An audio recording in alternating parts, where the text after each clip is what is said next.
How to log out Gmail from other devices from mobile. Hello everyone, welcome to this channel. I'm here to help you out today.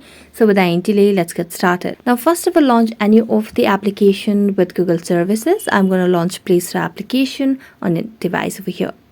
Now tap on your profile at the top right corner of the screen, and here you will be able to see the option of manage your Google account. As you tap on manage your Google account, it will take us to this new page where you'll be able to see all the options of your devices.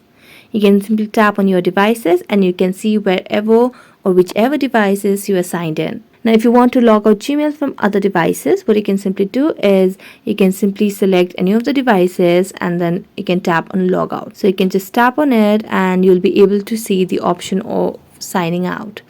So let's just first verify ourselves over here, and as we do that, it will just show us if we are actually there or not. So you can simply tap on sign out and you'll be able to sign out. So this is for the current device, so it doesn't show that option. But that's it. Thank you so much for watching this video. See you next time.